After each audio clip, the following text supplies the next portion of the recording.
For the fourth year in a row, Operation Christmas Driver is underway in the border city. The campaign, run by the RCMP, focuses on educating the public on impaired driving during the Christmas season. We do a number of initiatives such as media releases and visiting schools to give them education in this. So hopefully the message is getting out. RCMP say they've seen a decrease in the amount of impaired driving charges and roadside license suspensions over the past few years.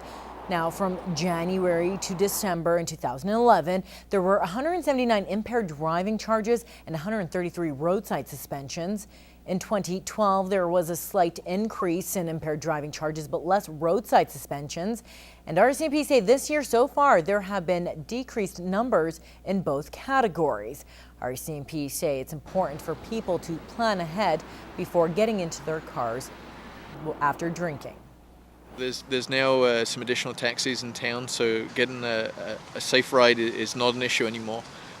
Designated drivers every night. It's really not worth taking the risk. There will be an increase of police patrol and check stops around the city. Operation Christmas Driver will run until the end of December. Some small business owners in Alberta are getting their chance to talk shop with a provincial politician. The Redford government is looking for feedback as they prepare to launch a new small business strategy in the spring.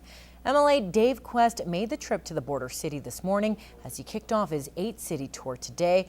A dozen local business owners were in attendance as Quest heard what's working for them and what isn't, and what government issues they may have.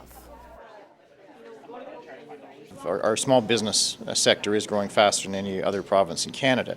Small business makes up about 90% or 95% of the business activity in this province. So it's absolutely critical that small business works in this province. Well, Quest calls the meetings a consultation phase and says all the information will go directly into a strategy and implementation session. Not really the place for a report. Those can end up on shelves and so on. No, this is going to be implemented into a small business strategy in the next few months. Quest will continue his tour in Edmonton on Wednesday. Well, it's that time of the week when we look back at the local history in retrospect this week from the archives. Now, in this installment, Brian Hardy brings us stories about two motivational speakers. Now, the first urging young people to make a change to themselves, the second to help youth change their world.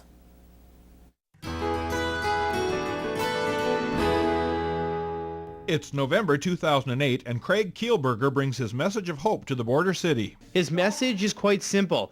It doesn't take a huge action to make the world better. All of us have the opportunity every day to leave the world a slightly better place. Kielburger is now 25, and Free the Children is one of the most well-known non-profit programs in the world. Students across the prairies, across Canada for that matter, have fundraised and built more than 500 schools in developing countries. Kielburger spoke to 1,000 people at the Stockade Convention Centre last night.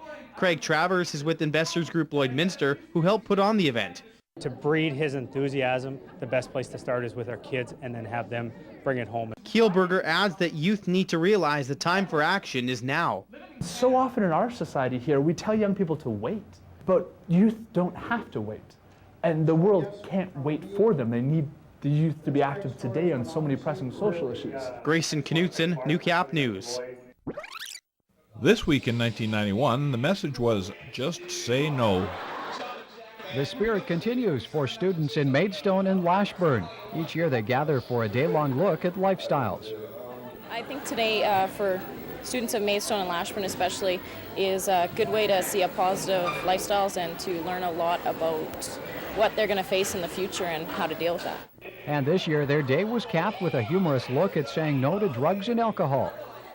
Kevin Wanzer is a self-titled humorist who travels to schools in Canada and the States to spread his Just Say No message. We just want to try to show kids that, you can be drug-free and you can stay away from alcohol and still have fun. Now next year, hopefully, the people who saw the conference will learn about it and then they'll take it over next year. In Maidstone, Michael Higgins, NewsHour. Join us next time when our olfactory comes under attack on Retrospect, this week from the archives.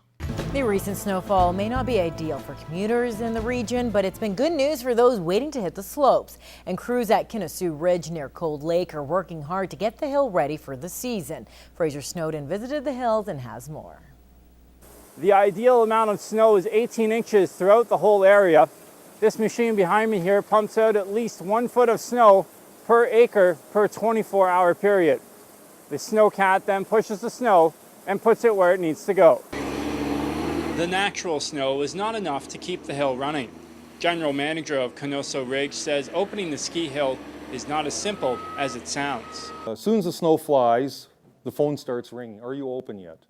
And right now we're in a provincial park. If you were here in the summer, you would see this hill is covered in rock and grass. It's valleys and pits and so on, and all that all has to be covered up. Once we hit the right temperature, snowmaking can begin, and it can take almost 2 months to complete. Avid hillgoers will also see some new additions to the park this year, including a new quad chair. We've also cut 4 new runs on that same hill, what used to be the T-bar run last year, and it's added almost 100% more skiable terrain in that area. And that area really is some of the best skiing at the facility. After a successful run last year, the park will again be catering to the younger crowd as well. We'll be adding the junior terrain park, so that's an area for little guys that are just starting off, or maybe even older people that have never really tried the sport before. So there's rails, there's jumps, little jibs. The park is set to open December 7th. In Canoso Ridge, Fraser Snowden, Newcap News.